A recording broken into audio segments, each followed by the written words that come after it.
আর একটা মাদি আছে ওই যে ওইটা। তো এটাকে এখন ছাড়বো। বাচ্চাটাকে আপনাদের দেখাই একটু, আগেও দেখাইছিলাম। এই যে বাচ্চাটা ছাড়লাম। আসসালামু আলাইকুম প্রিয় দর্শক, সবাই কেমন আছেন? আশা করছি ভালো আছেন, আমিও ভালো আছি।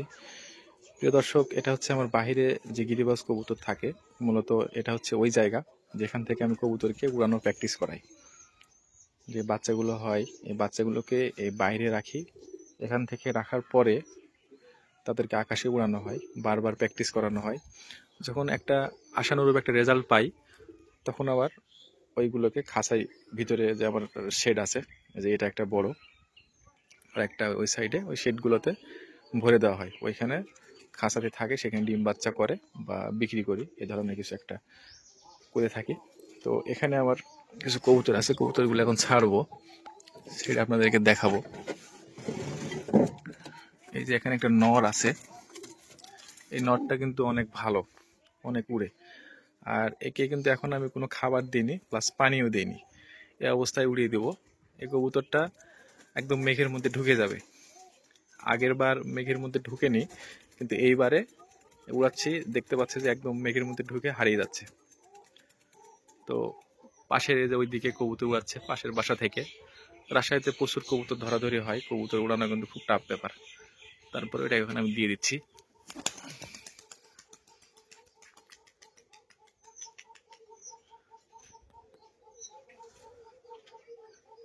ও এখন উঠে যাবে, পরেরটা ছাড়বো।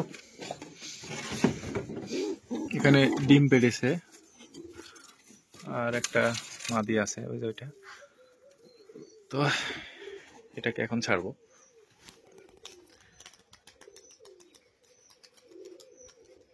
এটাও ঢুকে যাবে, ওই যে ও পাক নিচ্ছে, নিতে নিতে আকাশের মধ্যে ঢুকে যাবে। আর মাদিটা মনে হয় না উড়বে, কারণ হচ্ছে এখন ডিমে আছে, বেশিক্ষণ থাকবে না। তারপরেও দেখা যাক কি হয়। ওই যে ওই কবুতরগুলো চলে আসছে আমার কবুতরের কাছাকাছি, কিন্তু আমার এই কবুতরগুলো কোথাও নামবে না, শুধু নিজেরাই উড়ে আবার চলে আসবে, ব্যাক চলে আসবে। এই তো আমার দুইটা। আর ওই যে দেখা যাচ্ছে, ওই দিকে দেখা যাচ্ছে কিনা, হ্যাঁ দেখা যাচ্ছে, ওই যে ছোট ছোট। তো মাদিটাকে দিলাম।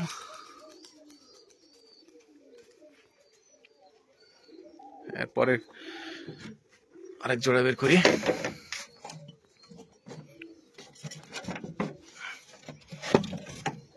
এগুলো তো বাজির কবুতর, বাজিগুলো আছে উড়ে, পাখা ছাটা আছে, এগুলো উড়াবো না। আর এই যে এটার বাচ্চা, এটা বাচ্চাটাকে আপনাদের দেখাই একটু, আগেও দেখাইছিলাম। এই যে বাচ্চাটা ছাড়লাম, অনেক সুন্দর। এদের বাবা মা যে এটা দেখাইছিলাম, এটা বাবা। ডিম, ডিমগুলো মনে হয় নষ্ট করে দিয়েছে নাকি, হ্যাঁ ডিমগুলো নষ্ট করে দিয়েছে।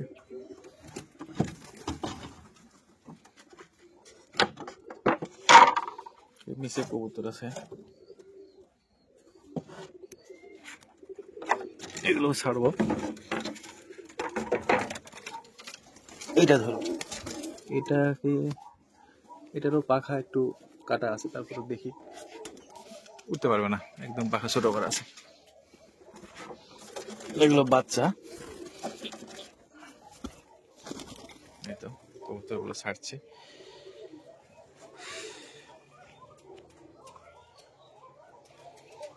আর এই যে এইগুলো দেখুন, এই যে দেখা যাচ্ছে,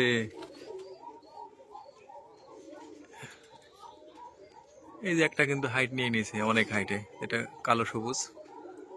আর এই দিকে আছে, এই যে এখন আস্তে আস্তে এগুলো একদম ঢুকে যাবে মেঘের মধ্যে।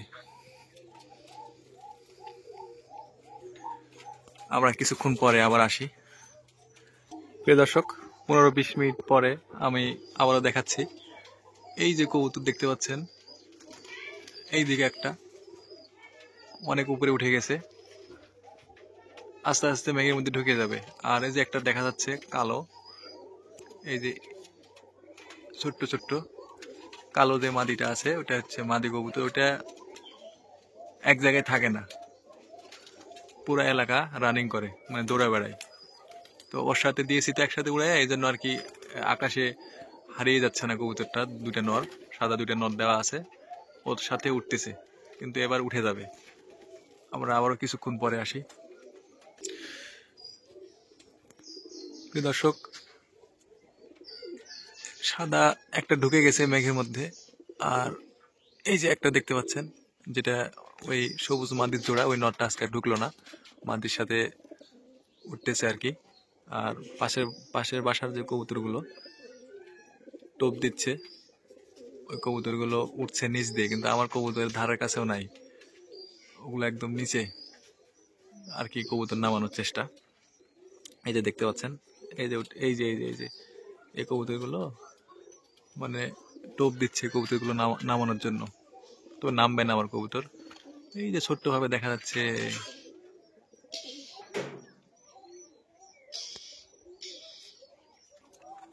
যে এগুলো নিচের কবুতর, এগুলোকে খাবার দেওয়া হয়েছে, আর ওইগুলো এখনো নামেনি।